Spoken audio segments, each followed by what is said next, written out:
Hey fellers, welcome to our website again. I've been getting some requests over the last few years on what's involved in restoring an Auto 5. I've done literally thousands of them, and these poor old guns can be a lot of work. They sometimes come in pretty rough. Back in years past, they were just shooters and beaters, and that's what guys did with them. Now they've turned into a little bit of a collector's item, so guys are trying to restore them, get them back like new.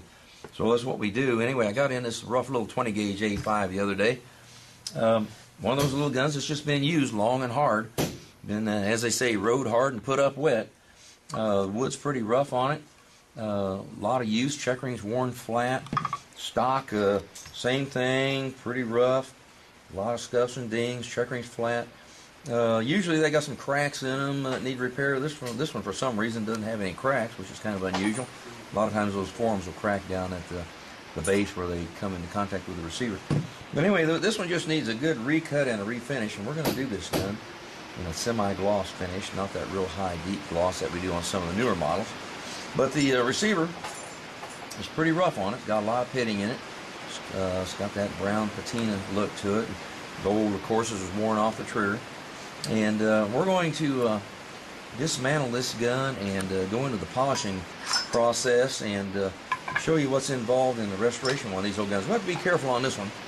It's got some lettering on the barrel. They all do. But this lettering is very light, and it has the matting on the rib. They call this a matte rib. I call that a plain barrel, but Browning's always called that a matte rib. It's a plain barrel with this matting on it. So we got to work around all this matting and save that and this light lettering.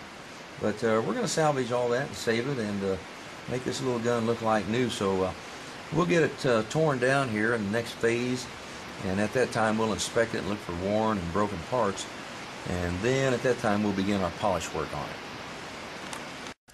Alright, the next phase of in our rebluing process on this little Auto 5 20 gauge is the disassembly of it. And at that time I start my inspection process, kind of looking for worn or broken parts. And one place I look at first is I check the rail on the locking block. These early models, that's what we call a narrow rail, have a tendency to break off.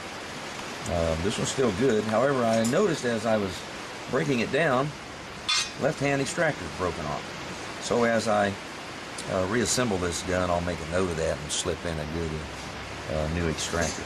So anyway, during the disassembly process is when we do a lot of our inspection for worn parts. Didn't really see much in this gun.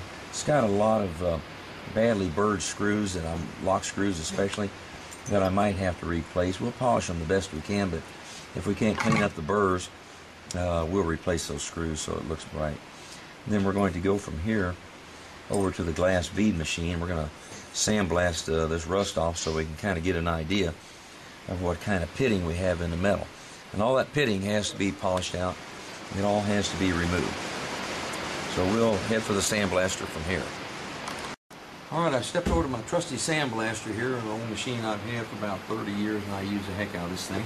And I'm going to switch it on. I got my receiver in the machine, and I'm going to get my gloves on, and I'm going to commence to bead blast some of this rust off. Here's a bad spot right here, and we're going to see what we've got here. This will get the rust off and clean it up, and then we can see how deep the pitting is. And this one doesn't look too bad. It's going to take a little work to clean it up, but we'll get it blasted off, and we'll bring it over and take a closer look at it.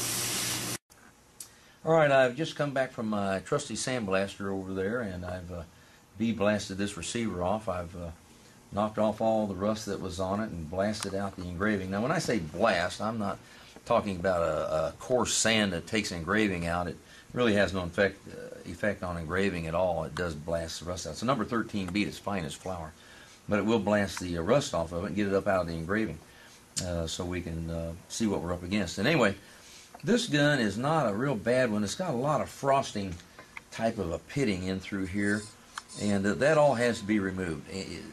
Bluing doesn't hide anything.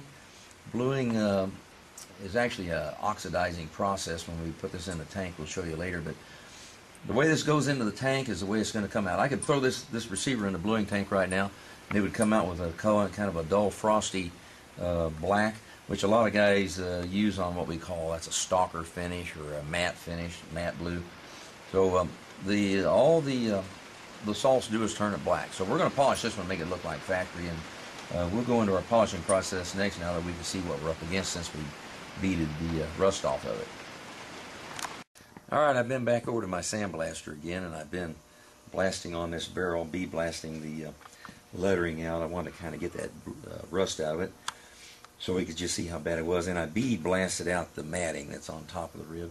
We want to get that rust out of there before we start polishing on it. And then we're going to commence our polishing operation. I have my receiver in the vise and ready to polish. I'm going to start with a rough grit of paper like a 120. This is a piece of cork. It's a rubberized cork. Excellent for backing on polishing, because we like to hand polish all we do here. And we're going to commence to polish on this receiver and start getting that pitting out. And after we've commenced to work on this for a while, we'll bring it over and kind of show you the final product, and we'll be moving right along with that in just a little bit.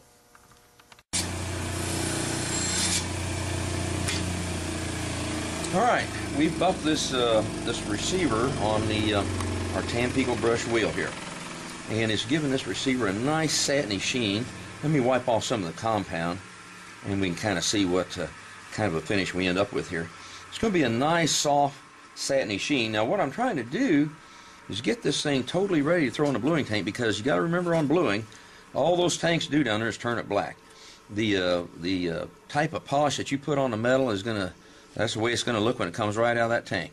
There again, if I wanted to buff this on a rag wheel, make it as shiny as a mirror, that's the way it would look. But we want this to look factory, and this has a nice satiny sheen to it now. And when that comes out of the tank, it's going to look just like it does now, except it's going to be black. But it's not going to hide anything. It's not going to cover up anything.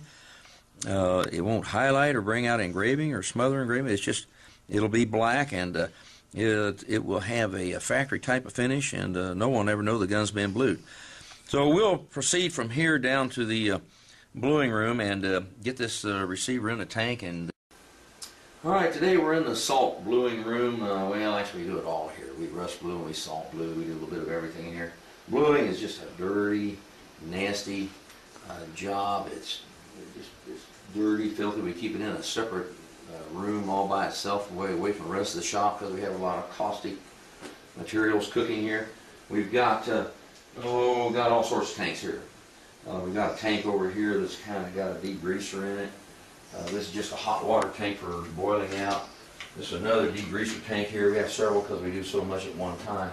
We run mass production on these things as we're bluing. This is a degreaser tank here. This is just a cold water rinse tank. Then the real business end of it is right over here. This is a salt tank. This is where we blue guns that have receivers, guns that have silver soldered barrels we can blue in this tank. We can't do soft solder barrels in that tank because the salts attack the solder, and then your ribs come off your barrel. So we hot water glue those, and we'll go through that here later. Tank back in the far back is a silver solder blacker tank. It'll blacken the silver solder that's along the ribs of a lot of the modern guns. Have in here right now a Browning A5 barrel that I've been cooking back there for a while, and it had a streak of silver solder along the ribs, and I have now blackened that silver solder. It just makes them look more professional and better if you don't have that streak on it. So I rinsed it in the cold water tank. Now I'm going to cook it in the hot water tank here for a while to kind of boil those salts out of it. But this is where we're going to be bluing our automatic 5 receiver that we've been polishing on, and it's going to be going in the tanks here shortly. Salts are rolling at about 290 degrees and up to a good temperature right now. We have in here, we blew a lot of items, small parts, in baskets. And here's some baskets I'm rinsing off right now that have just come out of the salt tank. Have small parts in there. And we're going to hang those in the hot water here shortly to boil those out. Here's some baby 25 parts. We're going to put those in the hot water. The hot water just boils the salts out of the nooks and crannies and the screw holes and that sort of thing. And we don't leave them in there too long, 4 or 5 minutes, something like that. And but as we go along here, we have to keep this tank kind of cool down. We're kind of getting up to the temperature here where we got to drop it a little bit. Then we're going to be bluing some SKD barrels here that have a special solder on. We can salt blue those. We resoldered ribs on them with a special solder, and we can leave them in the salts, and this solder is not attached. So anyway, this is the business end of the salt bluing room. It's just kind of a dirty, nasty job when it comes to bluing. Around behind here, we've got some finished barrels hanging on the rack. We get some SKB barrels we just pulled out. We've dipped them in a water displacing oil and we hang them up here, and then they're kind of dripping back in the pan here. So these barrels are ready to clean up. We got to polish the bores and all the bright areas now, and get those so they look factory. That's the whole idea, is to try to make everything look factory. So anyway, we're coming right along. Here's my A5 barrel. It's cooked long enough in there, and now we're going to dip it in the displacing oil, water displacing, and just hang it up to drip out, and there's a finished product. So that's our barrel off our A5, and our receiver's getting ready to go in shortly. And that gun will be coming right along, and our next phase will be polishing the small parts to it and assembling and gold plating the trigger. And we'll be going through that next as soon as we get done here today. Well, we're still in the process of bluing this automatic 5 we started on the other day, and we're down here bluing today. This room's kind of steaming off because it's about 5 degrees outside, and so all my tanks make it look pretty steamy. It's not always like this. I've kind of turned my vent fan off a little bit too so you can hear me. I've been cooking this A5 receiver and barrel back in this degreaser tank we talked about the other day. The same tank I degrease in when I do a rust blue. But we're salt bluing today, and I've been cooking this receiver in here for about 15-20 minutes. What this tank does, this is a degreaser tank. It cooks the buffing compound and the sludge and junk out of the screw holes. So what I'm going to do is pull it out now, and we take it out. And I've got, you'll see how I kind of got this in. This is the magazine tube sticking up out of here, out of the degreaser tank. That's kind of a handle for me. We're not going to worry about bluing that because we're going to polish it all off right again anyway after it's finished blued. So to me, that's just a handle. I take it out of that tank, and I put it in a cold water tank here. And I take a Tampico bristle brush, and I kind of just brush over a little bit. And that's to make sure I get all the buffing compound and crud out of the screw holes. And there it is. It's all buffed and polished, and I touched up a little engraving work on this one. And we're going to put it over in the salt tank. Right here behind me is our salt tank. And there again, I'm going to put this, kind of lean this in the tank, immerse it in the bluing salts, which is just sodium hydroxide. And there again, the magazine tube sticking up out of the salts, and that doesn't really hurt a thing because that's got to all be polished off bright again after we blew it. Excuse me, after we blew it. So we're going to leave it in there for about 15 or 20 minutes, and these salts are new. We just changed them out here just yesterday, so they'll blue pretty quick. And when I take that out, you'll see that receiver will be blackened up nicely, and then we'll commence to clean it up and assemble that gun. But that's the basic idea behind bluing. We've got a barrel in here kind of hanging on a hanger here. Down at this end of the bluing tank, we've got some baskets of small parts, and we put the small parts down from one end. But that's about all this tank does. They call it a bluing tank. It's actually a blackening tank. It just blackens. And they call it express bluing because it's fast. It's not this slow rust bluing like they used to do. We're trying to make a little profit with this business, so we try to make things go a little faster. So we'll be pulling out in just a minute. You'll see that receiver will be nice and black, and then we're going to get into the assembly part of it.